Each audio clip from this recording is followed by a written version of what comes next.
Super star ரஜினியை அவதூறாக பேசிய ஆதவ் அர்ஜுனாவை அடக்கிக் கொள்ள வேண்டும்னும், தாவேகா கட்சித் தலைவர் விஜய் அவர் மீது ஒழுங்கு நடவடிக்கை எடுக்கணும்னும் மீறினா வரும் சட்டமன்ற தேர்தலில் ஆதவர் அர்ஜுனா போட்டியிடும் தொகுதியில் சாதாரண ஒரு ரஜினி ரசிகனை நிறுத்தி அவரை தோற்கடிக்க செய்வோம்.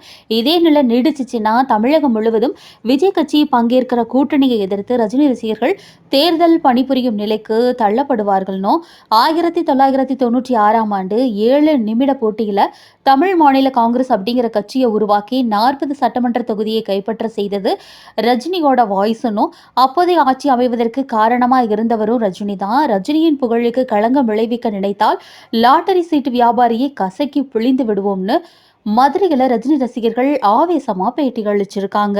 புதிதாக கட்சி ஆரம்பித்தவர்கள் தேவையில்லாமல் எங்களை சீண்டி பார்க்க வேண்டாம். ஊழின் உச்சத்தை பார்த்தவர் எங்களுடைய சூப்பர் ஸ்டார் ரஜினிகாந்த் அவர்கள். அச்சம் என்பது எந்த அளவுக்கும் கிடையாது, எல்லளவுக்கும் கிடையாது. அதிலே நாங்கள் தெளிவாக இருக்கிறார் சூப்பர் ஸ்டார் அவர்கள். நான் சொல்வதைத்தான் இன்றைக்கு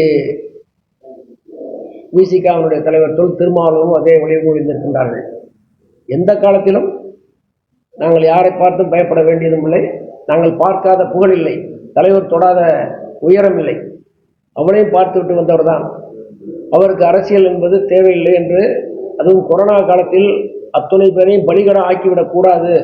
நம்மளை நம்பி வந்த ரசிகர்களும் நம்மை நம்பி இருக்கின்ற கட்சிக்காரர்களும் எந்தவித இழப்புக்கும் ஆளாகிவிடக்கூடாது. அவருடைய உயிரை காப்பாற்ற வேண்டும், அவரோடு என்றைக்கும் துணை நிற்க வேண்டும் என்ற ஒரே காரணத்துக்காக தான் அவருடைய உடல்நலம் கருதியும் எங்களுடைய உடல்நலம் மனநலம் கருதியும் தான் வேண்டாம் என்று முடிவெடுத்தாரே தவிர, வேண்டாம் என்று முடிவெடுப்பதற்கு கூட மிகப்பெரிய தைரியம் துணிச்சலும் வேண்டும். அந்த துணிச்சலை ஏற்படுத்தியவர் சூப்பர் ஸ்டார் அவர்கள்.